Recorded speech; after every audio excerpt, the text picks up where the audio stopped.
Today's one of the densest days of notes in the entire school year. We basically have to take notes and lecture from bell to bell. And I got a late start on that. It's difficult to ignore all the chaos with coronavirus and everything. I hope everybody's okay. If you're worried about coronavirus, I'm totally an expert, I'm sure. It seems like everybody's an expert on coronavirus, so we can talk about it later. But in this period, we got to rush to the bell, so let's do that. Don't forget the UCSB Apprenticeship Research Program has a deadline at the end of this month. Don't forget that one.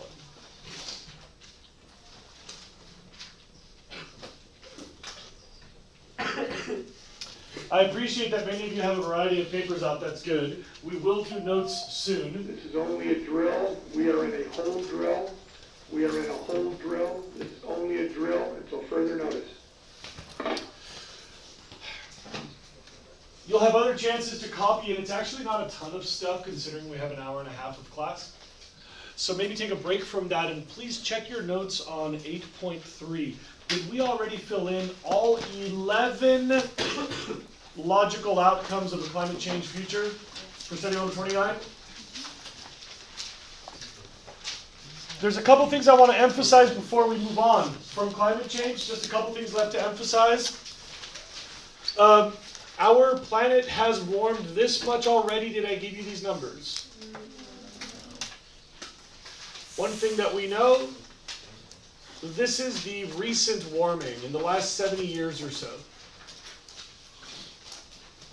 Our planet has gone up by about 0.9 degrees Celsius, 1.8 Fahrenheit. That is a dramatic change in temperature. Temperatures go up and down all the time, but not this fast. There's no point in our temperature record where we've had that much heating in this short a time. And how much time was it? In about 70 years, 75. If you go back 100 years, the number's just barely larger. So it's more interesting to look at the shorter period. It's like 1.9 in the last 100, but almost all that happened in the last 70. There's a lot of ways to think about climate change, and I really don't know the right way to help you think about it. One thing about climate change is all models show more heating in the future. There is not a climate model anywhere. There's no prediction that shows the planet cooling down. And there's no prediction that shows temperature staying flat. If humans disappear today, temperature continues to rise for about 400 to 600 years. Without humans, just the stuff we've already started, we're going to keep warming up.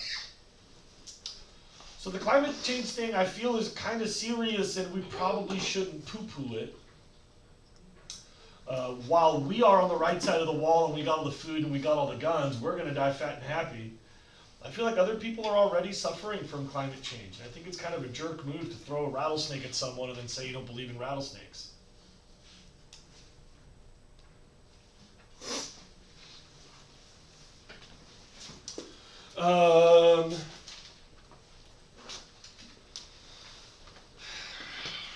Yeah,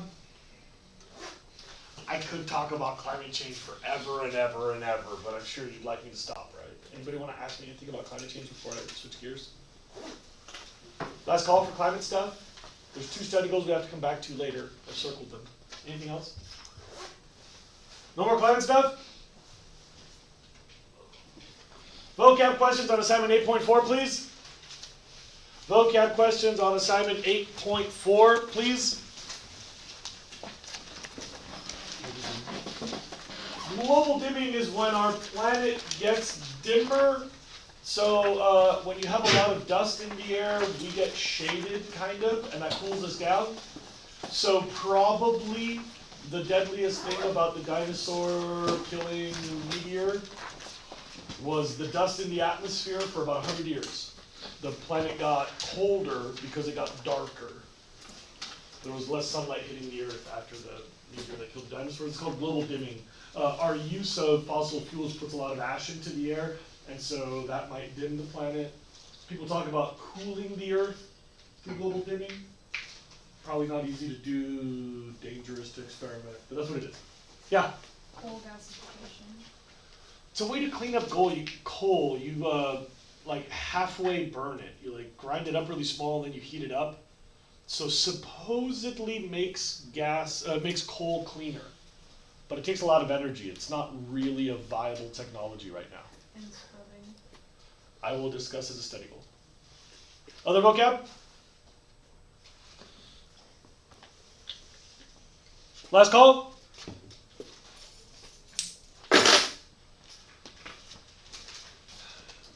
On assignment 8.4, I'd like to talk about study goals 30, 31, 32. And then I want to skip to 41 and 42 on another assignment.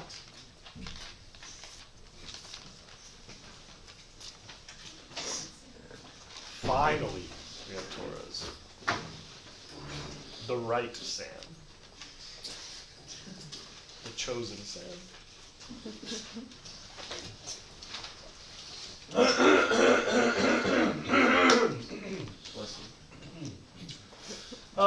We used to live on a really simple planet with a really simple atmosphere. And when humans figured out fossil fuels and other modern technology, I'm dying. You guys realize that I've been sick for like more than a month? I thought you were better. Yeah, I mean, I like had like really uncomfortable symptoms for a couple of days. But like I've been like low-key coughing ever since. These are not the symptoms of coronavirus since we're all afraid of that. But I am also just plain old sick, and that sucks. Different kind of sick. All right. Our atmosphere used to be really simple, and then we started to mess around with new stuff, and we've really transformed our atmosphere. Air pollution is really serious for humans. You are evolved to live on just a couple of gases that we interact with pretty normally in a simple atmosphere. You are now awash in new chemistry. You know, a lot of the chemistry that you touch is outside your body. So you touch a table and you touch your clothing and you touch your pharmaceuticals and your cleaning stuff. And that's all outside of the human. But the atmosphere changes, those go into the human. So study goal number 30, air pollution really matters because it does a lot to humans and to ecosystems. I have a list for you, and I think you should know it because it's been on the AP test a lot. Humans suffer from arrhythmia, cardiac arrhythmia. It means that your heart rate is irregular. So changes in the air you breathe can make your heart rate irregular. Arrhythmia? It can, what? Arrhythmia? Arrhythmia. You can spell that however you want. This is the spelling class. It's when your heartbeat is irregular. It can raise your blood pressure, and high blood pressure is really dangerous for many people. High blood pressure. It can force your blood to clot, which is really dangerous, actually, depending on where that blood clot lands. You may know old people on blood thinners. That's to avoid this problem. It can make your arteries rigid. That's called arteriosclerosis. Spell it however you want. Just an announcement, the drill is now over. The whole drill is now over. Thank you very much for your participation. Thank you. The word I was trying to use is arteriosclerosis. Can we just write rigid arteries? Yeah, absolutely. That's probably safer because you probably get those words right. So hardening of the arteries or rigid arteries. Maybe you've heard of like an old person that got like a heart bypass surgery. That's usually for arteriosclerosis. Usually.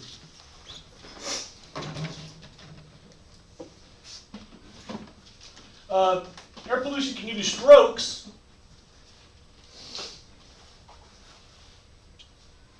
Heart attack.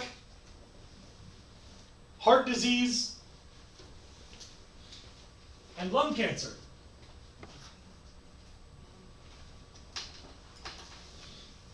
Fun fact about the United States, especially if you're brown or black. Because in this country, your skin color is a good predictor of your income. Like a lot of other countries. Your skin color is a predictor of your income, and poor people can't really move away from the bad air quality. Like, if I don't like the air quality at my house, I can just move. Why don't you move, silly poor person? But if I'm not mistaken, up until just a couple years ago, a black kid in the United States had something like 10 times the likelihood of asthma that a white kid has. That's not a genetic difference, that's just a social thing, how we structure our society.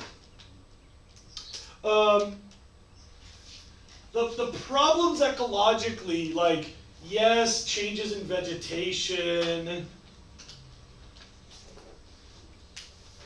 sort of changes in like soil quality, water quality, but the really big deal is aquatic organisms. I have a good way for you to remember this. Please look up. The two B's breed and breathe in water. So like ducks breed near water, they're more affected than hawks, which breed in the trees. Anything that gets you closer to the water for breeding or for breathing, like a fish or a tadpole, those are the animals that are most harmed by air pollution. Because all air pollution becomes water pollution.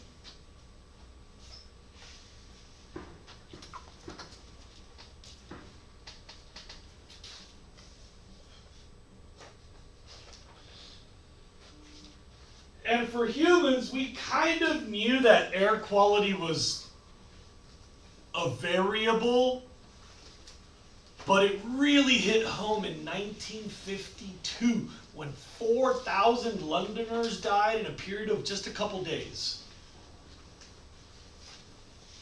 The worst air quality to strike Europe was these few days when London was trying to rebuild from World War II, by the way. Like right when we were baby booming, England was like, God, we need some factories for housing stuff and for cars and for airplanes. And so London was just cranking up all the factories and everybody was working like 24/7 to rebuild from World War II. And in 1952, 4,000 people died in a period of a few days. Because there was a lot of smoke mixing with fog. Smoke mixing with fog. Smog. And that's the name. Smoke plus fog makes smog. That's what smog means. Smoke mixed with fog. We're going to talk later about how there's different types of smog, how to prevent smog. We'll talk about what's in the smog. You got to know some chemistry about smog. But the first really bad smog day was people literally falling over dead on the sidewalk while walking home from school or whatever in London, 1952. It was a really major event in environmental history. Yeah? Wait, does it look like those two drawings have to be connected? They're like arrows in between the two of them. 42 and 41? Oh. No, that's just like his bullet points, I think. Oh, okay. Never mind. My stuff never makes no sense. I'll get to this.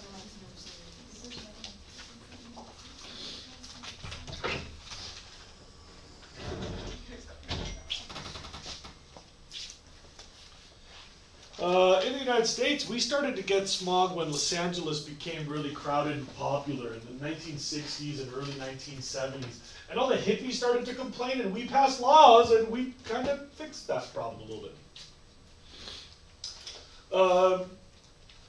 In the United States, we have these things called the criteria pollutants, the ones that make smog that I'd like to talk about. And I kind of want to make sure that we all agree on what that word means. Please look at your warm-up. If Harvard has admissions criteria, what does that mean? What is the criteria part for admissions at Harvard? What does criteria mean? Stuff. Standards. Requirements or standards. So I don't have any criteria for women in my love life. Over 18? Yeah, I suppose. Yeah, I obey all relevant laws. So that's how your money goes. Mom jokes. All right.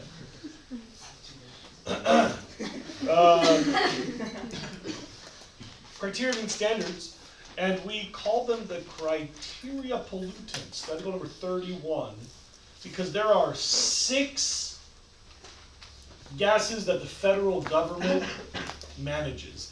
And by the way, it's only 6. And by the way, you'll notice CO2's not up there and methane's not up there, because the federal government does not regulate greenhouse gases. Why? Kind of an interesting question. Probably the grumpy liberal guy answer is, the fossil fuel corporations run our government. And that's probably a fair explanation, I think. I mean, it's tough to deny. I was so happy when my man Barack Obama was elected. I was like, oh, thank God, now we've got somebody who's going to take action on climate change. And it turns out that the most money petroleum has ever paid for a president was him. Wait, what? The petroleum industry doesn't need to choose sides. They buy Republicans and Democrats alike.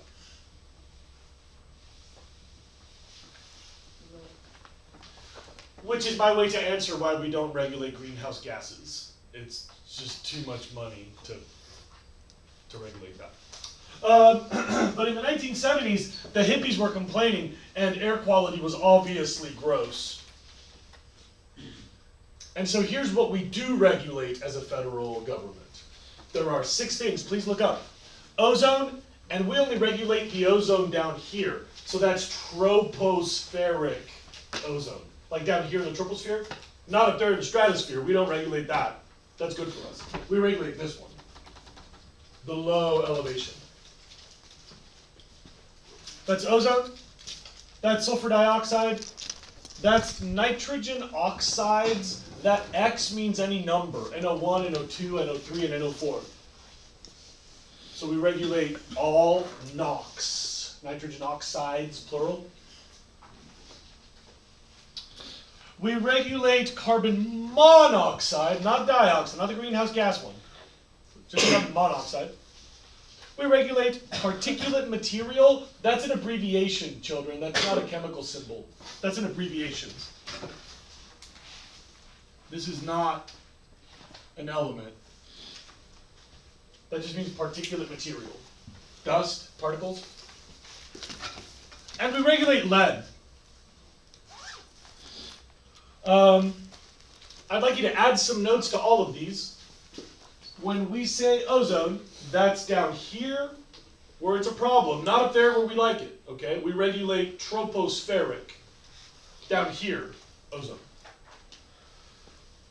And that's a secondary pollutant. I can't regulate Seoul's emissions of ozone because we don't do anything that directly gives out ozone. What we give off are the ingredients that react to make ozone. So, the only way to control ozone is to control the ingredients, because ozone is a secondary pollutant. Like if I wanted to stop people from baking bread, I could regulate flour.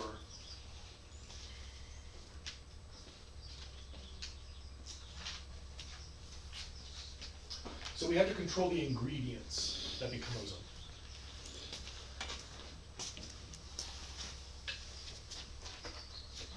So what's the main thing that we do control to help reduce the ozone? Cars. And I'll get to that. Sulfur dioxide makes for some really crappy chemistry in the atmosphere. Sulfur dioxide is not very common naturally, just volcanoes, I think. Sulfur dioxide is not a common gas in the atmosphere, but we burn a lot of coal. So almost all of the sulfur dioxide in the air comes from burning coal, a little bit from other fossil fuels. So by regulating coal burning power plants, we can control the sulfur dioxide. This is almost entirely from coal. So in the United States, if you're going to burn coal, you got to have all these technologies in your power plant.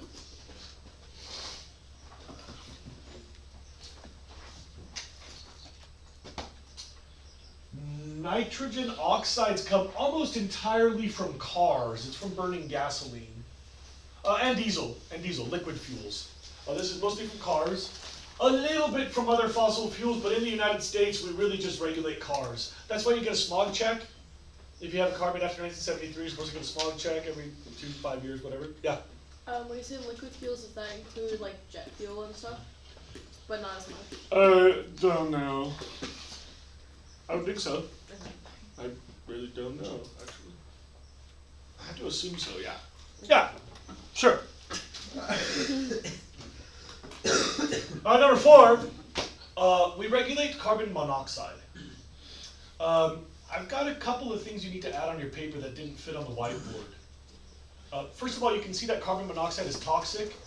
Maybe you've seen an old movie where some depressed farmer commits suicide by running a car inside the garage.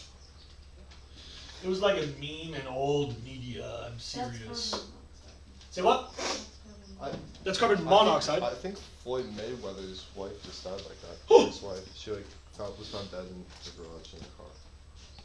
Fascinating. Yeah. That's highly surprising because I was going to explain why that's no longer possible. Oh, then it's not that. I don't know.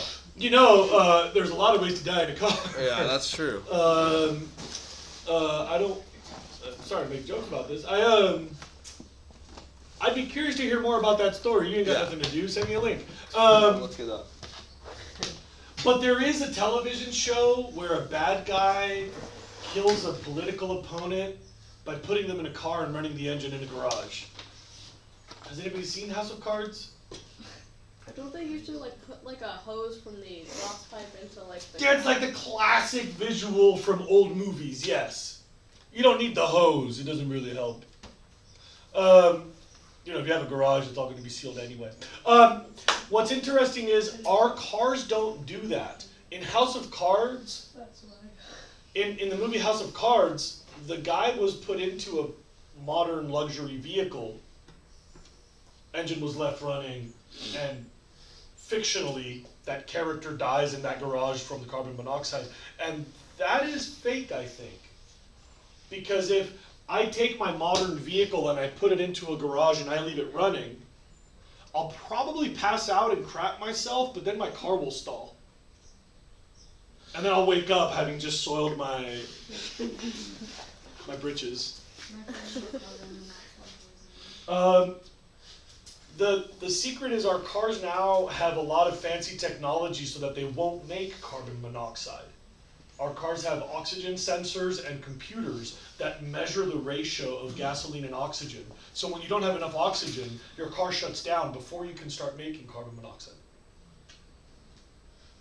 Is that like, because it's when you're bringing oxygen to the engine, is that what you mean? So what happens is, when you burn something, you stick oxygen to it. If you're breaking carbon bonds, you get CO2. Carbon dioxide is not toxic. Funny, because I was the dye in there. Carbon monoxide is when you're burning carbon without enough oxygen. So instead of putting carbon dioxide, there isn't enough oxygen, so you get carbon monoxide. That's toxic. And please look up, that's what I mean by incomplete combustion. It's when you're burning and there isn't enough oxygen. That's where your car shuts off. It goes, not enough oxygen, we're just going to stall this vehicle. It'll just start cutting down the gasoline until it stops running. Wait, so when you sure stuff doesn't burn without oxygen? Right. The car does that. It measures the amount of oxygen going into the engine. That's how we regulate this at the federal level. But fun fact, this is why you're not supposed to use a backpacking stove inside your tent. It's also because tents are highly flammable? I've been in a tent and been like, I'm pretty sure I could keep this from catching on fire and I could use some hot chocolate, so I'm going for it. But then the hot chocolate gets wasted. It does taste good. If you're really struggling with extreme cold, hot chocolate is really good. That's not the issue at hand. My point is, that was a separately bad idea, not just from the burning plastics side, but also because you use up all the oxygen in your tent. And as you keep burning fuel, the carbon sticks to only one oxygen, and you get carbon monoxide. So that's low oxygen, not enough combustion. People who cook inside of sealed up small structures, like you hear about people who live in cabins and close all the windows because it's cold, and then they like try to cook their food if they're like living in the snow somewhere, and if you don't have enough airflow, you can die that way. That's carbon monoxide poisoning. That's why all of our homes have carbon monoxide detectors. Because without enough airflow, any combustion becomes incomplete combustion. You need oxygen. Okay? Number 5, particulate material is dust, pollen, salt crystal, and probably the worst is ash. Particulate material is like sediment and water. It's just small stuff.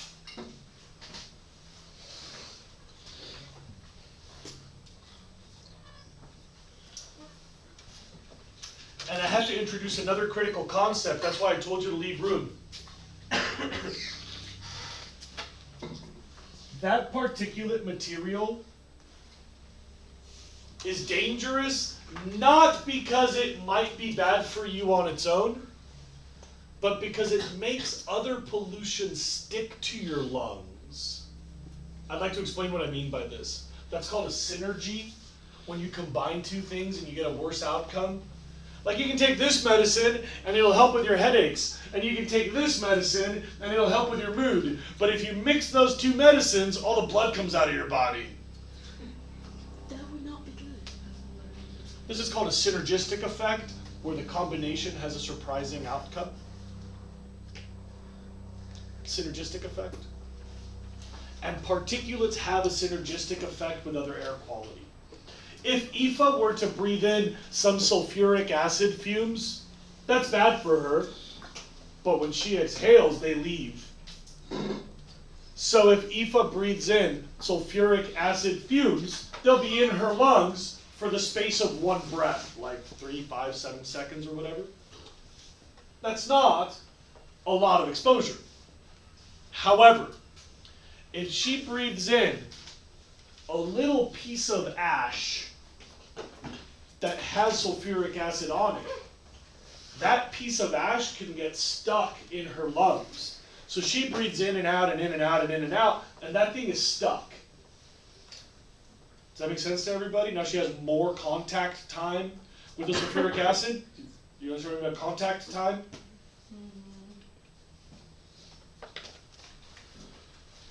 So, particulate material is especially dangerous because it increases contact time with other air pollution. A synergistic combination with air pollution. The other air pollution gets stuck in your lungs. Now it lives there longer, that's more dangerous for you. You're exposed longer. It keeps the air pollutant in your lungs. Please look up. Ash is probably the most dangerous. It's also the most common. And ash is sized. So 2.5 is the worst one. And that's ash? All particulates are sized. The small ones are the really dangerous ones. Please look up PM10. That's like, that'll change the color of your boogers, but your body can filter out the PM10. PM 2.5, that's really fine. That gets way into the teeniest little pockets of your lungs. So the really dangerous stuff is PM 2.5. How many of you were here in Santa Barbara during the Thomas fire? You remember that we had to cancel school for a while right before winter break, and we all got out for like 2 weeks early? As a father, I was watching the newspaper to see how air quality was because I didn't want my kids to be playing outside during the really bad air quality. And what we measured during the Thomas fire was the amount of PM 2.5. When the city was spending most of its days in the very high levels of 2.5, everybody just canceled school and you were supposed to leave town if you could. If you remember the 5 sources of sediment in the ocean from the last unit, that's the same source of dust in the atmosphere. I can give them to you again if you need them. There was 5: logging, agriculture, construction, mining, dirt roads. Logging, agriculture, construction, mining, dirt roads.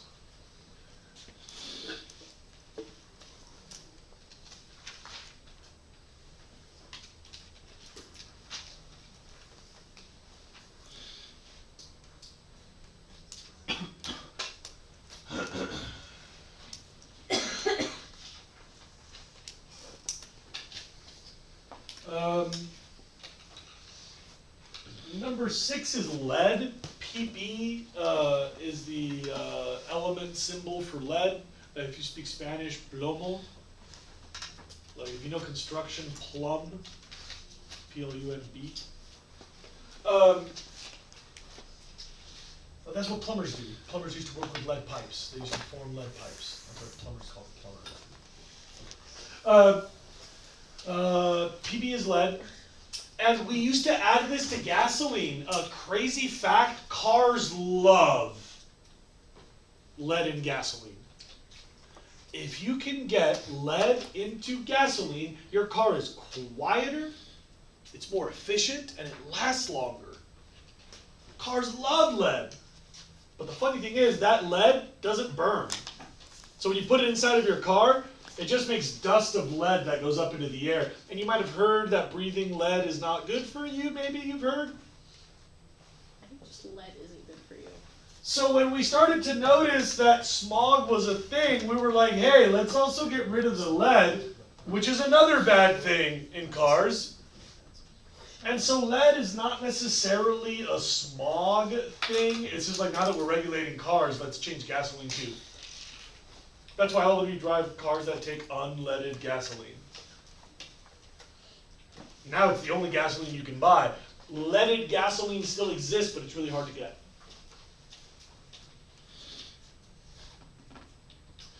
We have regulated lead out of gasoline. That's a successful regulation measure. Finally, I need to add something which is not a criteria pollutant. Look. 1, 2, 3, 4, 5, 6, nope. VOCs are not fully regulated. There are a bazillion little laws that lower VOCs. So that's not a single federal regulation. VOCs are not one of the criteria pollutants, but there are standards in some business. Like if you make paint, you got to cut down the VOCs. Or if you make ink, you have to cut down the VOCs. Scott Tate is in Chicago right now doing a training about how to limit VOCs in Pittsburgh.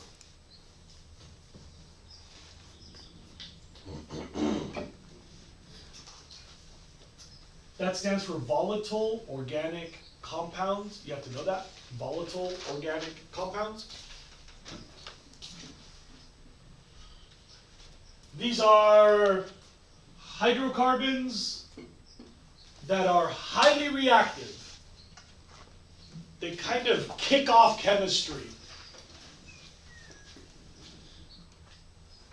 Loudmouth at a party kicks off a lot of fights. Highly reactive. Same idea in chemistry. Matthew Reale.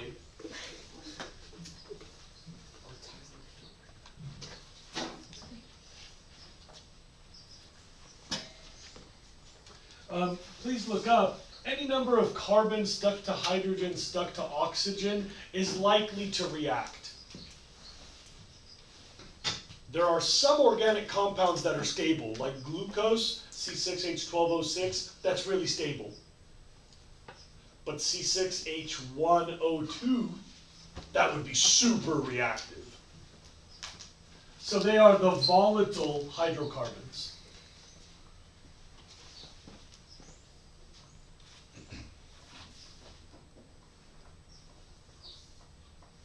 And you get a lot of these in our day-to-day life in rapid chemistry. Crappy cars, like old cars, and a bunch of day-to-day chemical reactions that are rapid. VOCs have a smell. Like there's a whole bunch of stuff that you have smelled that has like a similar, like sharp, like that kind of hurts your nose, sort of gnarly smell. Magic markers, acetone for fingernail removal, PVC glue. Some types of paint, spray paint in particular, because it dries very quickly. Fiberglass resin.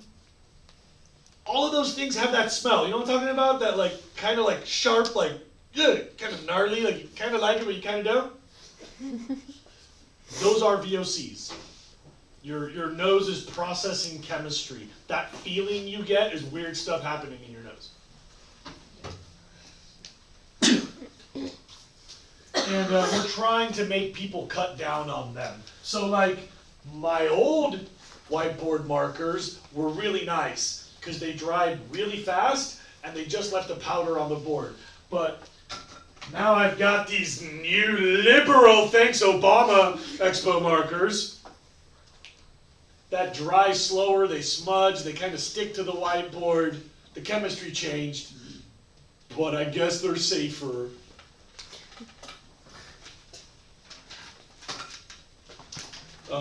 Think about like PVC glue. That's fast chemistry. You all seen PVC glue? It's like a blue goop that you put on the white pipes and you hold them together for a minute.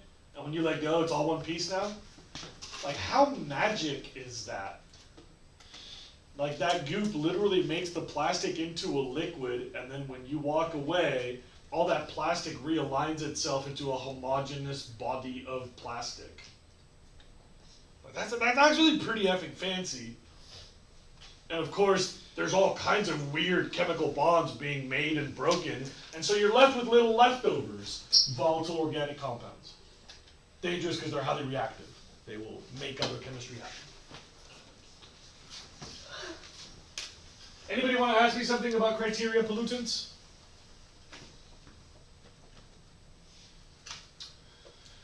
In the 1970s, we got tired of smog, and we said, screw it, we're going to regulate the stuff that makes smog. So we have federal standards on all of these. We control the ingredients, the coal-burning power plants, the cars. We try to keep people away from the toxic carbon monoxide. We force the 5 sources: logging, agriculture, construction, dirt roads, and the other one, to control their particulates going into the air. And we limit the amount of lead in gasoline. Plus, we try to regulate many industries which make VOCs a little bit.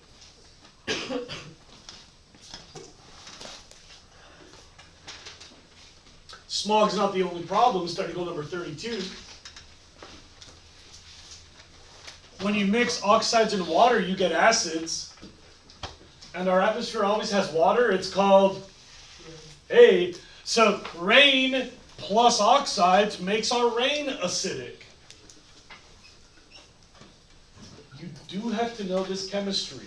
I'll read my symbols in case you can't read them, but you do have to know these. This unit has almost all the chemistry for the entire year, by the way. So I know it's a lot, but this is all of it. That's why I leave it for the end. You only have like 6 weeks to the AP test, so we do all the chemistry right now. Do we have to know like the products like specifically? Yeah. Cool. Water plus CO2 makes carbonic acid, H2CO3. That's a weak acid. By the way, there's always CO2 in the air. So all rain's a little acidic. You all realize that there's always a little CO2 in the air? So we're making more CO2 that's a little bit more carbonic acid, but all rain is acidic because there's always CO2 in the air. Yeah? When you say like weak or strong or very strong, in what sense do you mean? pH, inverse hydrogen log hydrogen concentration, hydrogen ion concentration. pH. Doesn't pH measure the? Hydrogen ions. It's the number that tells you the amount of hydrogen ions in a solution. I think it's a concentration. Yes. Rain plus NOx makes HNO3, that's nitric acid. That's actually really strong, and that's not natural. There really is not a lot of NOx in the air naturally. Lightning strikes and volcanoes, that's not a lot. But humans make a lot of NOx. So pretty much wherever you have cars, the rain is a little bit gnarlier.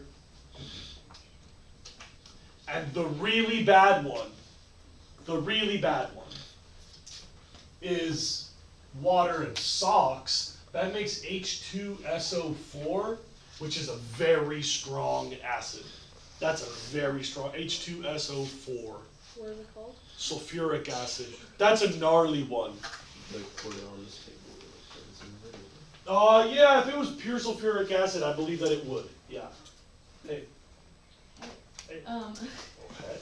Is there any like combination of those where it's not like CO3, NO3, SO4, like, or? Yeah, probably. I'm not an expert. Question for this. These are the common. Yeah. That's kind of. These are the ones that I have in my notes. I'm very likely to be wrong on all sorts of chemistry. So I think you just add coefficients in front of it if it is like a different number of oxygens. I'm gonna move on. These are the 3 acids that we add to rain, and there's a few things you have to know. First of all, acid rain is localized. Like, if you have a smokestack in your neighborhood, the rain in your neighborhood is acidic.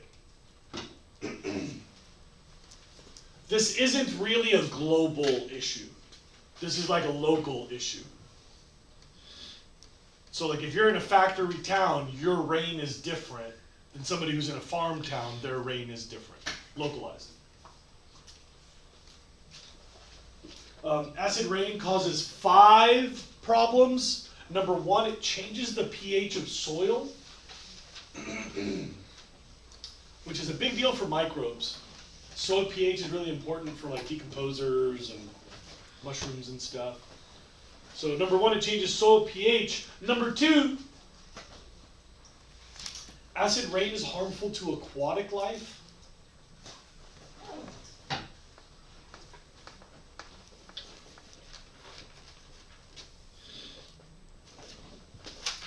Number 3 is a really difficult explanation. I'm sorry, but this is a heads up one. Kids get it wrong all the time. It's long, so don't write. I'm gonna give you a break in a minute, but just catch this thing. Acid rain accelerates how fast rocks dissolve, and that's only a problem if your rocks are already toxic. Like in Santa Barbara, if you dissolve the rocks faster, we just get more sand. But in Fresno, if you dissolve the rocks, they get a lot of selenium in their rocks, so by dissolving the rocks faster, there's more selenium in the runoff, and that's toxic.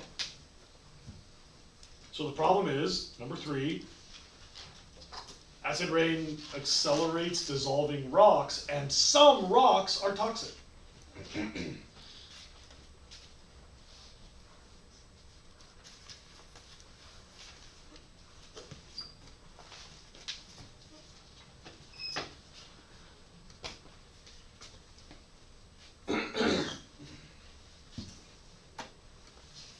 Number 4, acid rain is really damaging for building materials. Like Michelangelo's The David has all these holes in his head from acid rain. Has anybody been to see The David? I'll bet when you were there, he was inside of like a fiberglass, right? Like a box of acrylic. When I went there, he wasn't. When I went there, he was in a plywood shack. Where And- is this? I think Florence, right? Mm-hmm. Florence? Yeah. I I've been to Italy, but I kind of get confused about all the cities because I'm Argentinian and I hear a lot of words about Italy all the time. So when I went, there was this big old line, and when I finally got there, I was like, wait, we're going into this plywood shack? And it was just this it was like particle board, it wasn't even plywood. And it was all like rickety and lame, and you go inside and the lighting's all bad, and you're like, this is the most valuable sculpture in the history of humanity, and we have it in a friggin'... And then they showed this picture, like, why the shack? And it's like, we're here because... And it shows this view from above, and the David looks like termites have eaten his head. Yeah. From, like, acid rain burning into the marble. Then why don't they just put, like, a nice, pretty, like... Bonnet on him? Yeah, now he's in a glass box, but they had to build a glass box. I'll point out that the David is not alone. If anybody's been to Paris recently, Paris has been doing like a 20-year renovation on the Arc de Triomphe. Forgive my pronunciation, but it's like a big building that's clad in marble. And the acid rain ate all of the mortar, and sheets of marble would fall to the avenue underneath where people were driving. So people were there like doing a regular cleaning, and they were like scrub, scrub, scrub, scrub, and it went, and like a whole sheet of marble came off, and it was like, oh dang. This is like a really big deal for big towers, radio antennas, bridges, sky rises. Acid rain is really bad for building material. Number 5, when we breathe acid rain, that's really bad for us. Like, you don't want to change the pH of your lungs. Especially true with particulates. So like smokers who get a bunch of ashes in their lungs and have a lot of contact with acids. That's really, really bad for their chemistry. That's very, very bad for their blood. Yes? Just small thing. So for the particulates, it's not just like they attach in air to pollutants, but if they're already in your lungs and you breathe them in, they can also attach once they're in your lungs. It's precisely both. Yeah. In the air, they attach, carry, bond a chemical that may be harmful to you. And then instead of you breathing that in and out, you breathe it and then it's stuck. So they increase the contact time with whichever part was hazardous to you. Mm-hmm. They're like a little delivery mechanism that keeps it stuck there, like pins it into your lungs. Yeah. Okay. Anybody want to talk acid rain? Because if not, I'm going to skip all the ozone for now, and I'm going to go to assignment 8.5 to talk about smog. Are we ready to do that? Smog talk?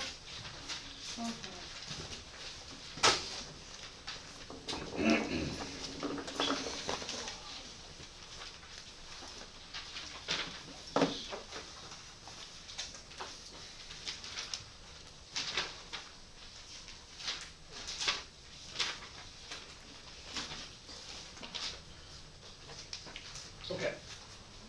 Okay. Before we get to all of those notes, there is something I need you to understand about smog. Before we do this here, smog is especially bad with particulates. So if you're in a smoggy place, dust masks do help. Like if you're out in the smog, you go to Mexico City, Denver, Colorado, Beijing, Shanghai, Los Angeles. If you're in a place that has smog, dust masks help.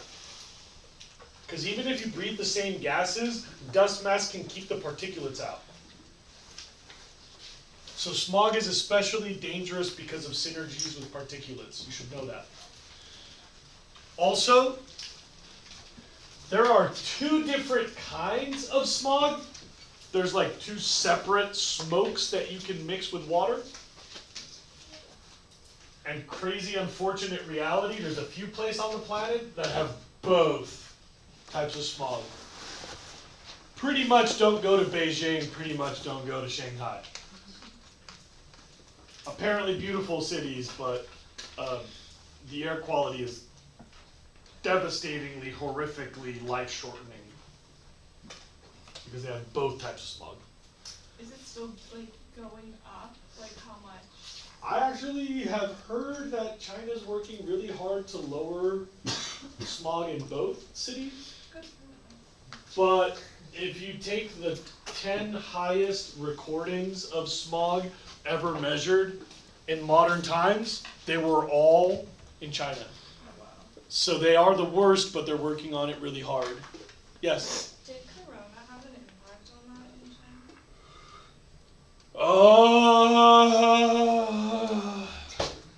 I think smog went down because factories are being closed at the moment. I was going to say that keeping people indoors means that they're not at the factory and that they're not in the car. So yeah, I would assume so. The last thing I want you to know about smog before we get to the details, smog is day to day. You could have horrible smog today and no smog tomorrow. As a matter of fact, if you're a runner in Los Angeles, you run early in the morning when the air quality is spectacular. If you're a runner in Los Angeles and you take a jog at 6 a.m., you'll be healthy and fit from running and your lungs will not be harmed. And then you work inside an air-conditioned building all day, and then you go for a walk with your dog at sunset on the beach, and you're 100% clean air quality. It's localized, and it's time-specific. It's like, oh, we got smog right now. And like, oh, smog is gone. No big deal. Smog is like a moment. Santa Barbara could never have smog. We don't build the right circumstances. So if you brought all the factories from Beijing and all the cars from Los Angeles, we wouldn't make smog here. It's very unique. Like Los Angeles has bad ingredients, but most importantly, it's in the wrong place. If you move the entire city of Los Angeles 100 miles that way, no smog. Yeah. So they're in the wrong place, like naturally, like that's Yeah. the chemistry of that area. Yeah, yeah. The geography It's yeah. of that area. And that's due to the mountains that like collected like a bowl, right? Yeah. So cold air sinks, hot air rises.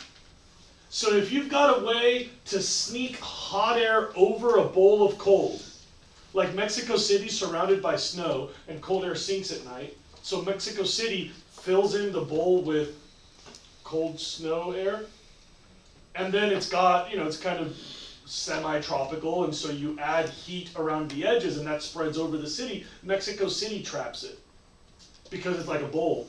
Los Angeles is surrounded by mountains with the hot desert at sunrise and cold marine layer from the ocean. So Los Angeles has the right setup. Like Santa Barbara doesn't have the right setup. We face south, we heat the whole city equally before Centinez Valley heats up, so we really could not make smog. We don't really have a way for that to happen. Yay. Please look up. This is normal. The heat source for the atmosphere, children, is the ground. You need to remember that. The heat source for the atmosphere is the ground. So what normally happens, Santa Barbara, every other big city that doesn't have smog, what normally happens is you have hot air down here and high pressure, so heat equals high pressure, all the pollution is scattering upward because it's moving to low pressure. Hot air rises, no big deal. You could bring all the cars from Los Angeles, leave them running in Santa Barbara, and we wouldn't have smog because all of their pollution would go away, and it would go away into the atmosphere, and it wouldn't make this. What's weird is you gotta mix the smoke and the fog. You gotta mix them. If you somehow get hot air over cold, that's weird. I forgot that I had pictures on my computer. This is normal. This is called an inversion layer or an atmospheric inversion. It builds up like around 10 or 11. It just like, whoop, it'll form. And once you trap all the pollution, you get this. You can see like a shelf. Like if you're above it, you're in the clean air. If you're running a car right here, that air pollution's rising, and you're just looking down at all those suckers dying of smog. If you're below it, you can't even see those mountains. Because that layer, that's like a visual thing. And a hot air balloon would would drop. Because it's hotter above than below, so the hot air balloon would turn around and it wouldn't keep going up. If you add more heat to the hot air balloon, it'll just go down faster. So likewise, all that pollution is just trapped. So now chemistry happens. Get this. Photochemical is the brown kind from cars, that's why we say LA. You get the car stuff. Remember what I said was car stuff? Car stuff. So NOx and VOCs mix with water in the atmosphere to make ozone. Sorry, you've got to know this. I hate the AP test. I didn't know this until a couple years ago. There's another type of oxidant called peroxyacetyl nitrates. You don't have to write that. I don't think they're going to make you write the whole word. Can you just write PAN? PAN is an abbreviation that chemists speak. And the AP test will be chill with that? They have written PANs in the past, so I think they would do that again. That stands for peroxyacetyl nitrate, and you don't have to remember that, but you do need to know that ozone is not the only oxidant. There are other gases that are harmful like ozone.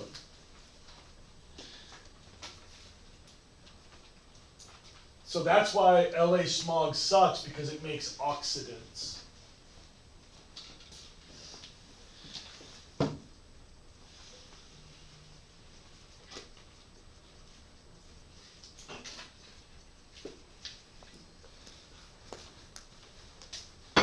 In London, they get a different kind of smog, because they got a different kind of smoke. That's called sulfurous smog. You remember that sulfur comes from coal. And you know, London, the heart of the Industrial Revolution, coal burning factories all surround London. So London smog is gray because it's coal smoke. And you get the sulfuric acid thing, like that. SOx and H2O make sulfuric acid. The problem is you also get a lot of ashes, so you breathe that in, and then it's living in your lungs. Yo, go. So it's a different color because of its nitrogen versus sulfur? I know it's a different color because it's a different type of smoke. Okay. So yes, the colors correlate to the pollutant, but I don't know if SOx or NOx are colored differently. You know what I'm saying? But like the SOx and the NOx are the reason why they are different colors. It's not like something else. No. That it may be from something else. I don't know if SOx makes it gray, or if the ashes in coal make it gray, as opposed to the ashes in car emission being brown. I don't know. Do we need to know that cars make brown smog and coal makes gray smog? Yeah. Well, the color is just to help you remember. Yeah, that's not super hard to not remember. Well, I'm just wondering. You do need to know that cars make photochemical and that coal makes sulfurous smog. That part you do need to know. Alright. So we just have one study goal left. How to prevent all this air pollution. What do our criteria do? Our criteria regulate cars, and our criteria regulate factories and power plants.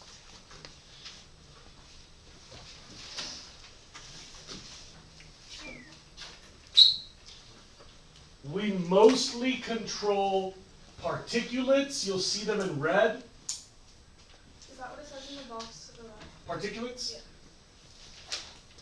There are a few ways to control, please look up, oxides. That's in purple, only at the very bottom. And I will clarify all these drawings later, don't worry. That just says oxides. And in cars, we control those toxic gases that come out of a crappy engine. I'd like to point out that almost everything that makes your car complicated is air pollution controls. My 1972 Chevy pickup that I used to use for moving firewood had like a lot of horsepower. It was a V8, big ass engine compartment. If you pull up the lid, the engine was like this. And then on either side, you could stuff like a large dog all the way down to the ground. I would work on it with my homie. I had to replace the starter, and we would pass each other tools through the engine body because it's so much empty space in the hood. Because old cars were really simple. Modern cars are super complicated. In my Tacoma, if you drop a penny on top, it probably won't hit the ground. All that crap inside my Tacoma is almost entirely air quality control.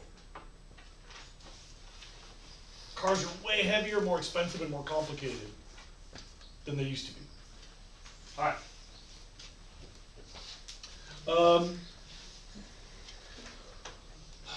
Raise your hand if you've ever seen those crappy old vacuum cleaners that have like a zippered pouch on the handle, and you open that zippered pouch and there's like a paper mesh bag full of like dust and cat hair. Raise your hand if you've seen an old vacuum cleaner. So the principle of that vacuum cleaner is that you like suck out all of the crap out of your carpet or whatever, and then you got to deal with it, but at least you put it in a bag. Everybody understand that? Now, please look up. Most of these are going to contain particulates. The very simplest solution for air pollution just moved it higher. So smokestacks or chimneys, they do improve air quality because they just move the problem further from you. All that does is just move it away. Like, that's not a global solution, but if you're working in that factory, you like smokestacks. The alternative would be it just fills up the factory. Early Industrial Revolution didn't have chimneys. So the invention of a chimney was a huge improvement.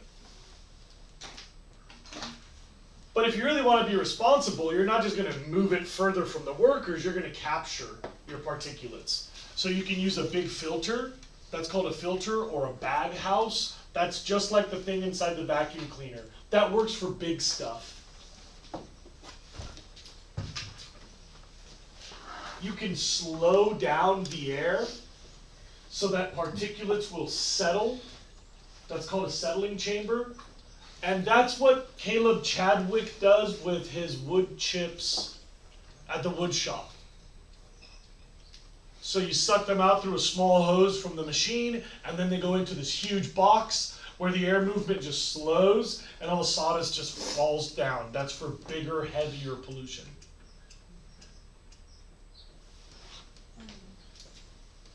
That's called a settling chamber. For really small, heavy stuff, like metal shavings, you can spin the exhaust around. That's called a cyclone. And by spinning it, centrifugal force will trap it on the edges. Yeah? You said for what type of pollution? That's for like really small, heavy stuff. Metal shavings is a good example. Okay.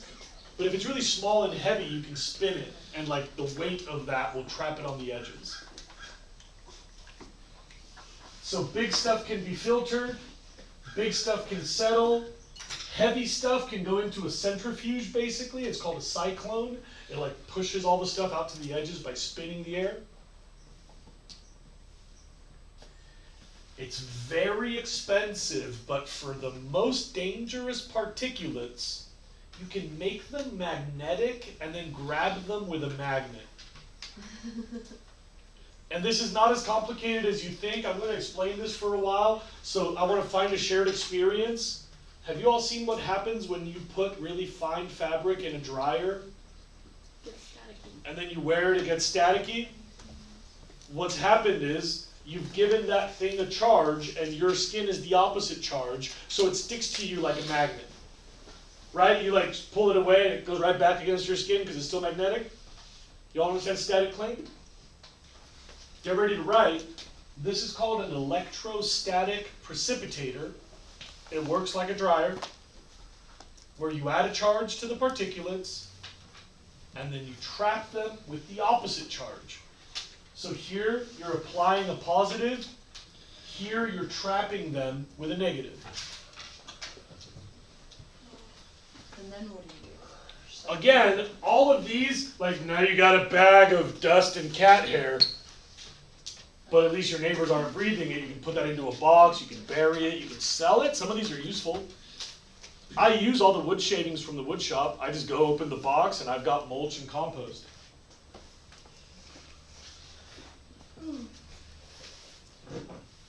And because some of you asked me, there's one other particulate pollution control. That's called a scrubber or wet scrubber. That's a vocab term that some of you asked about.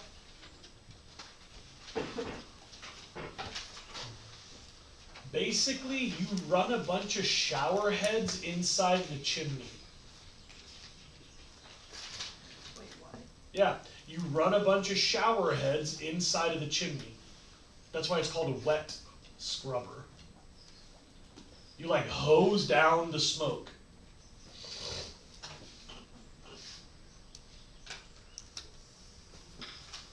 Because any ashes would turn into mud. So it's like drowning the particulates. Yeah, you're just drowning them. Yeah. So you get mud. That's the wet scrubbing output. It's like slurry. Is it acidic? By the way, you also do the acid rain thing in the chimney. So instead of making sulfuric acid in the clouds, you turn all the oxides into acids on the spot. Again, at least you've got it contained, and now you got to deal with it. But just like Caleb Chadwick's wood chips, that acid is valuable. People buy sulfuric acid from the smokestacks.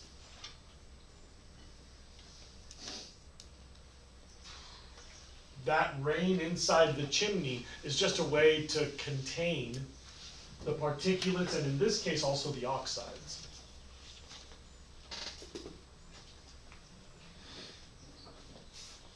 We are ahead of schedule. I went really, really fast. We still got to talk about cars. We still have one thing left. But I do have time to answer questions. We're ahead of schedule. I only need like 7 minutes and I have 11.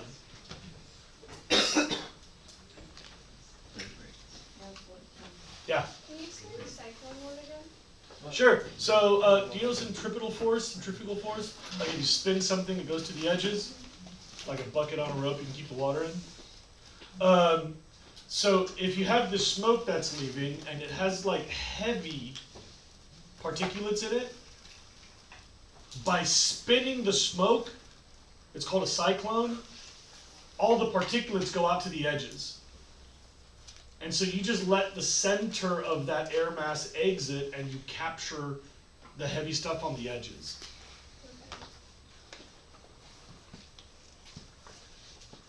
It actually does kind of look like this. I just never draw the baffles right.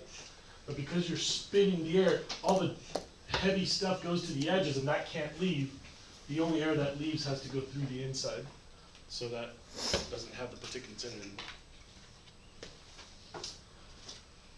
Anybody else? Can I answer other questions before I talk about cars? Yeah. Can you describe the settling? Yeah. So when imagine for water. So the dynamic is the same, but you know that if you slow down water, the sediment will settle. If you slow down air, the suspended particulates will start to fall, right? So like if there's a lot of wind, I can blow sawdust at you. But if I stop that wind, the sawdust wouldn't reach you. It would fall between us, right? So you come out with a small pipe into a big box. And all that air that has sawdust just stops moving so fast that the sawdust can fall. So you just give it a pressure drop. You allow it to settle by slowing it down. It's called a settling chamber. Anybody else? Okay, good. Cars now have a adjustments that they did not have before.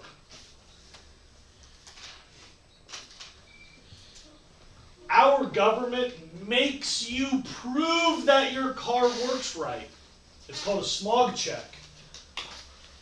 Like, if your car's not working right, you eventually can't keep driving it. They won't register your car. You're breaking the law with a car that doesn't pass a smog check. What they look at when you get a smog check, this says cars, this says smog check, and this says adjust the timing and mix better the oxygen and gas. What time? I got you, fam.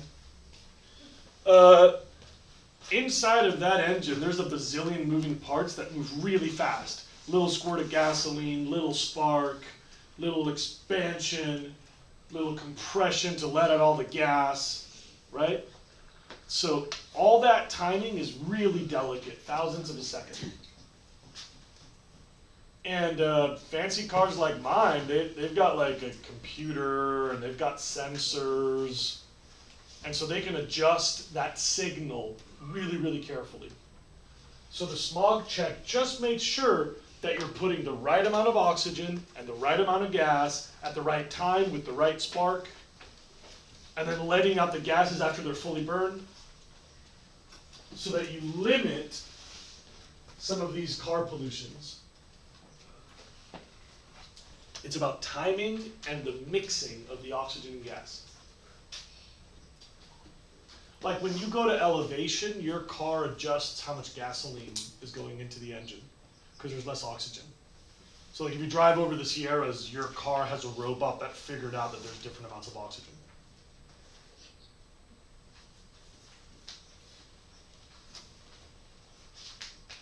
The other thing that we do is any toxic gases that exit the engine don't go out to the environment.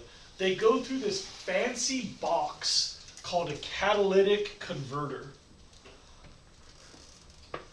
If anybody's into cars, this made your car more expensive, it made your car heavier, it takes away your horsepower.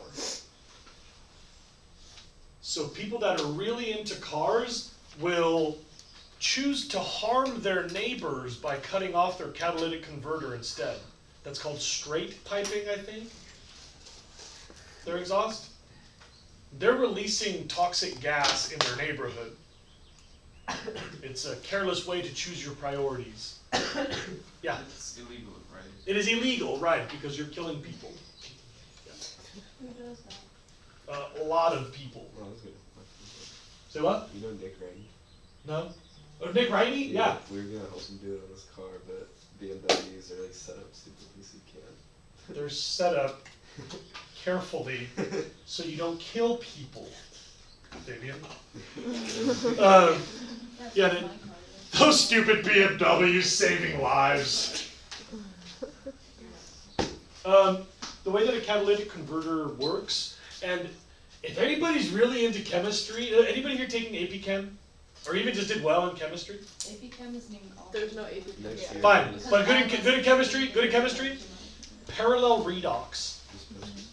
So you do reduction and oxidation reactions at the same time. Which for people who are into chemistry is kind of neat.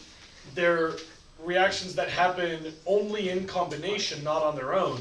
You have to rob from Peter to pay Paul. You reduce the oxygen out of one compound to oxidize another. Okay, if you don't speak chemistry, that's fine. Watch this. NOx, carbon monoxide, and VOCs are passed over some rare metal catalysts.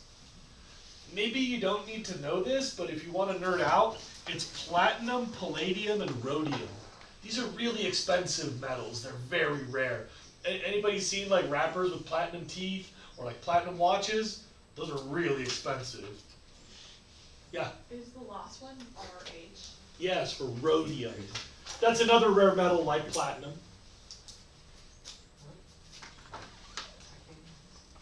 And what every student needs in their notes, even if you don't speak chemistry, is that toxic ingredients of smog become gases that are normal in the atmosphere. Nitrogen gas, oxygen gas, carbon dioxide, and water. Those are not toxic. That's not making smog.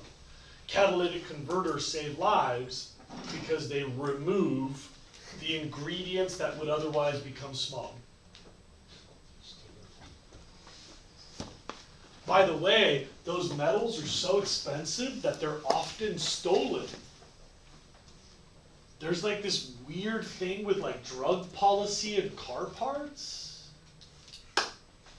So like during the crack epidemic, everybody would steal car stereos or rims. But now, the most valuable thing you can steal from a car is the catalytic converter. It's this little tiny box that fits in a backpack.